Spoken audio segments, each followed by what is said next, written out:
नमस्कार, मी नितीन मोरे मराठी धमालमध्ये तुमच्या सगळ्यांचं स्वागत करतो. एक नवं कोरोन नाटक येऊ ठरलं आहे.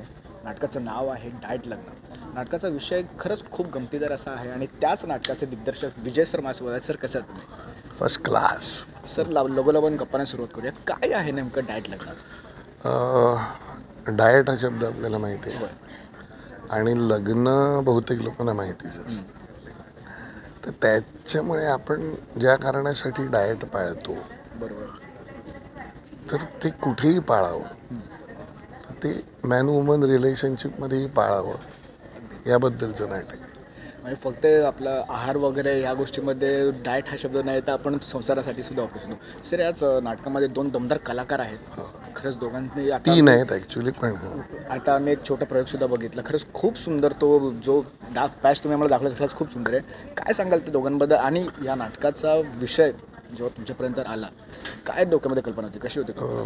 काय आहे, सिद्धार्थ बोडके त्याने अनन्यामध्ये आधी काम केलं होतं किंवा आता सॅड सखाराम, रसिका सुनील आणि वैष्णवी आरपी असे 3 जण नाटकामध्ये आहेत. काय होतं, हे नाटक साधारण 30च्या आसपासच्या आणि आतल्या लोकांचं आहे.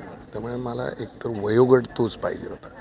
दुसरं, या नाटकाची म्हणजे मनस्विनी लता रवींद्रच्या या नाटकाच्या लेखनाची खासियत थोडीशी अशी आहे की ते खरं वाटायला पाहिजे.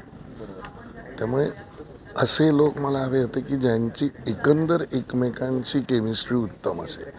आणि मी वेगवेगळ्या वेळेला यांची नाटकं बघितली. म्हणजे रसिकाचं मी अमेरिकेत आमने सामने बघितलं आणि माझ्या असं लक्षात आलं की ही ती 3 माणसं आहेत जी मनस्विनीला आवश्यक असलेला खरेपणा पोचवते. बरोबर. त्यामुळे या तिघांना घेऊन नाही, खरंच पॅच जो आम्ही आता बघितला तर पॅचमध्ये खरंच सुंदर छोटा पॅच होता, पण खरंच कुठेतरी तो मनाला भावला की नाही बाबा असं सुद्धा होत आहे करून. यामध्ये तुम्ही सांगितल्याप्रमाणे की सायकोथेरपिस्ट सुद्धा आहे, सुद्धा यांचं काउन्सिलिंग करते. काउन्सिलिंग. काय सांगाल त्या सायकोथेरपिस्टबद्दल तुम्ही?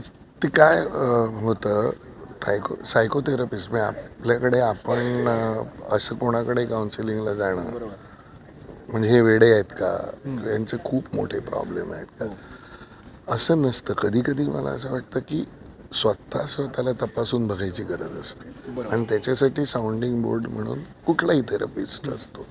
तशी या नाटकातली ती थेरपिस्ट आहे आणि ती अत्यंत स्वतः सॉर्टेड आहे आणि तिचं ह्यांच्या रिलेशनशिपकडे बघण्याचा दृष्टिकोन हा अत्यंत गंभीर आहे.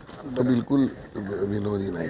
तर त्यामुळे माझं म्हणणं असं होतं की रिलेशनशिप्सच्या बाबतीमध्ये जर थेरपिस्ट हा त्याला ममत्व असेल ज्या आहे, तर तो जो सल्ला देतो तो इंटरेस्टिंग असणार आहे. तर त्या प्रकारचं वैष्णवी जे काम करते तर ती त्या प्रकारची थेरपिस्ट आहे आणि हे नाटक विनोदी नाही आहे.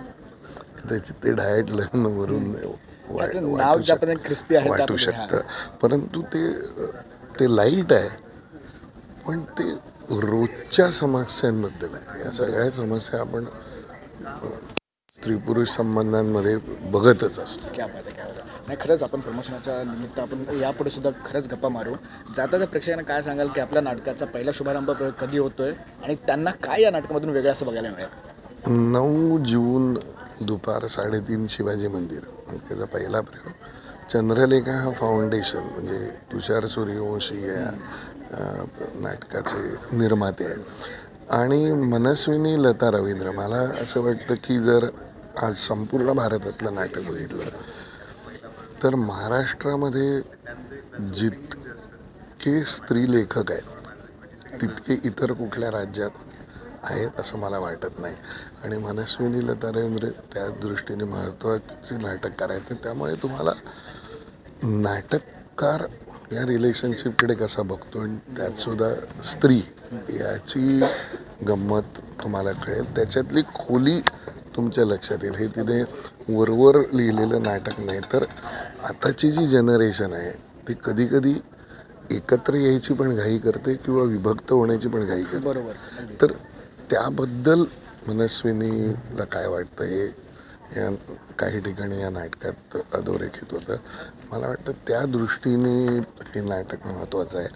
आणि कसं होतं, हे नाटक एकतर तुम्ही आसपास असे संबंध बघितलेले असतात किंवा तुमचे स्वतःचे त्या प्रकार रोजच्या आपल्या व्यवहारामध्ये चालणारे दिनक्रमात चालणारे फक्त फरक एवढाच आहे की नाटक तरुणांचं आहे क्या बात आणि तरुणांसाठी जास्त. क्या बात आहे, चांगलं आहे. खरंच खूप भारी वाटतं आणि खूप बरं वाटतं तुमच्यासोबत गप्पा मारू. आपण यापुढे नंतर सुद्धा नक्की भेटू. तोपर्यंत तुमच्या सगळ्या टीमला ऑल द व्हेरी बेस्ट आणि धन्यवाद. थँक्यू.